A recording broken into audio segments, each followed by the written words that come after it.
নমস্কার বন্ধুরা, আশা করছি তোমরা সবাই খুব ভালো আছো। তো আজকে তোমাদের দেখাবো বাড়িতে থাকা উপকরণ দিয়ে কিভাবে খাসির মাংস রান্না করা যায়। তো চলো তোমরা দেখে নাও। প্রথমেই আমি তোমাদের দেখিয়ে দিই যে কী কী উপকরণ লাগছে। দেখো, প্রথমে আলুগুলোকে আমি কেটে ভালো করে ধুয়ে নিয়ে পরিষ্কার করে নিয়েছি, তারপর পেঁয়াজ কুচিয়ে নিয়েছি, তারপর আদা রসুন পেস্ট করে নিয়েছি। এরপর আগে থেকে মাংসগুলোকে ভালো করে বেছে ধুয়ে জল ঝরাতে দিয়ে দিয়েছি। তোমরা মাংসগুলোকে একটু গরম জলে ধুয়ে নেবে। তো দেখো, তারপর নিয়ে নিয়েছি গোটা গরম মশলা। এরপর গ্যাস জেলে কড়াই বসিয়ে দিয়েছি। কড়াইতে আমি একে একে আলুগুলোকে ছেড়ে দিলাম। আলুগুলো ততক্ষণ ভালো করে নেড়ে চেড়ে লাল লাল হতে দেব, আর এদিকে আমি ততক্ষণ মাংসটাকে ম্যারিনেট করে নেব। তো দেখো, প্রথমেই মাংসটাকে আমি একটা পাত্রে ঢেলে নিচ্ছি। এরপর এতে দিয়ে দেবো পরিমাণ মতো হলুদ গুঁড়ো, পরিমাণ মতো লঙ্কার গুঁড়ো, আর পরিমাণ মতো লবণ দিয়ে দেবো। তো এটাকে আমি ভালো করে ম্যারিনেট করব হাত দিয়ে। তোমরা চাইলে এতে টক দইও দিতে পারো। আমার হাতের কাছে যেহেতু টক দই ছিল না, তাই আমি শুধু নুন, লঙ্কা আর হলুদ গুঁড়ো দিয়ে ম্যারিনেট করে এটাকে একটা পাত্র দিয়ে ঢেকে দিলাম। তো এরপর আলুগুলোর অবস্থা দেখো, পুরো লাল লাল হয়ে ভাজা হয়ে গেছে। তো যেহেতু লাল লাল হয়ে গেছে, সেহেতু আমি আলুগুলোকে একে একে সমস্ত আলু একটা পাত্রে তুলে নেব। এরপর কড়াইতে আবারও একটু তেল দিয়ে তেলটাকে গরম হতে দেব।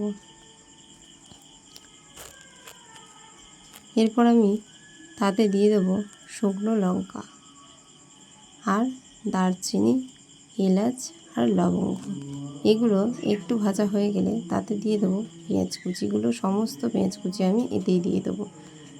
এবার পেঁয়াজগুলো একটু নাড়াচাড়া করে তার মধ্যে দিয়ে দেবো টমেটো। তো দেখো, অনেকেই বলে খাসির মাংসে টমেটো ভালো লাগে না, কিন্তু দিয়েই তোমরা খেয়ে দেখতে পারো, খুবই টেস্ট লাগবে। এরপর আমি দিয়ে দেবো পরিমাণ মতো আদা রসুনের পেস্ট। তো এটাকে ভালো করে আমি নাড়াচাড়া করব। এই উপকরণগুলো যখন আমি এই কড়াইতে নাড়াচাড়া করছি, তখন কিন্তু আমার গ্যাসের ফ্লেমটা একদমই লো ছিল, কারণ লো ফ্লেমে নাড়াচাড়া করলে তলায় লেগে যায় না। তো এরপর আমি দিয়ে দিচ্ছি একটু লবণ, লঙ্কার গুঁড়ো আর হলুদ গুঁড়ো। এটা মশলার পরিমাণ মতোই কিন্তু দিলাম, যেহেতু আমি আগে মাংসর পরিমাণে আগেই দিয়ে দিয়েছি। তো এবার আমি মশলার পরিমাণ মতো দিয়ে দিলাম। এরপর দিয়ে দিচ্ছি হালকা করে একটু চিনি। তো দিয়ে এগুলোকে ভালো করে নাড়াচাড়া করবো। তো চলো, এবার এর কালারটা কেমন হয়েছে তোমাদেরকে কাছ থেকে দেখিয়ে দিই।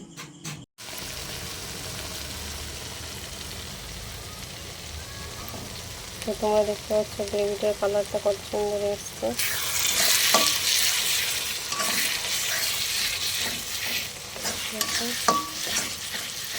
নাড়াতে করতে হবে।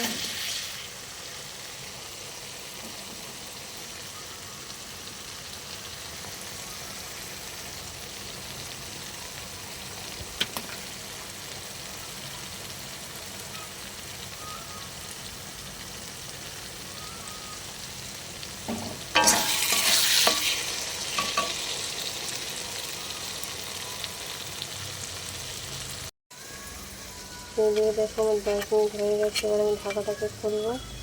দেখো, মাংস থেকে হালকা হালকা একটু জল বেরিয়ে গেছে, আর কি সুন্দর কালারটা এসছে। এবার এটাকে আমি এই গ্রেভির মধ্যে ছেড়ে দেবো। নাড়াচাড়া করে নেবো।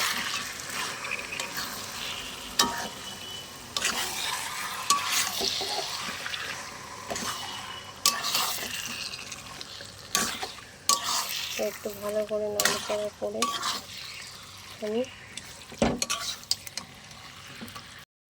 দেখো, এইভাবে আমি নাড়াচাড়া ভালো করে নিয়ে আমি একটা পাত্র দিয়ে এটাকে ঢেকে দেব। আবার 5 মিনিট পরে পাত্রটাকে খুলে আবার আমি একটু ভালো করে এপার ওপার নাড়িয়ে দেব। দেখো, এতে আমার যেহেতু সব মশলা উপকরণ দেওয়া হয়ে গেছে, তো আমি শুধু এটাকে কষাবো। এবার এইভাবে ঢাকা দেবো আর খুলবো, ঢাকা দেবো আর খুলবো। এইভাবে করে আমি 30 মিনিট এটাকে কষাবো, যাতে এর ভিতরে ভালো করে মশলাগুলো ঢুকে যায়।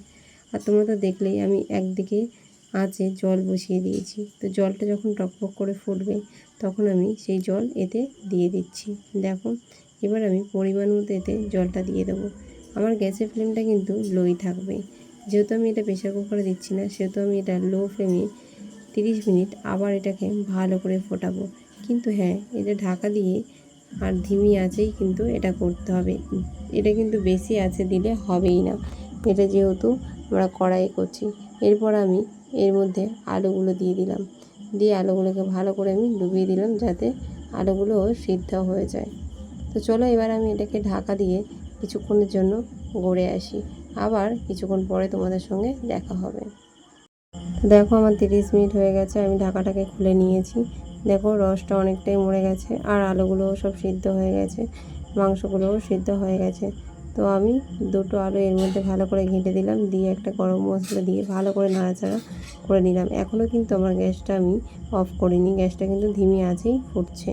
তো দেখো এটাকে তোমাদের দেখায় কত সুন্দরভাবে ফুটছে, তো কালারটাও কত সুন্দর এসছে দেখো। এইবার আমি এটাকে নামিয়ে ফেলবো একটা পাত্রে। দেখো আমি নামিয়ে নিয়েছি, নিয়ে উপর দিয়ে আবারও একটু ডায়মন্ড গরম মশলা ভালো করে আমি ছড়িয়ে দিয়েছি। তোমরা চাইলে গরম মশলা বেটেও দিতে পারো, তাতে সেন্টটা আরও সুন্দর করে হবে। তো তোমরাই দেখে বলো যে কেমন হয়েছে, কমেন্ট করে অবশ্যই জানিও। আর তোমরা কী কী খাসির মাংস খেতে ভালোবাসো অবশ্যই জানিও। তো আজকের মতো টাটা।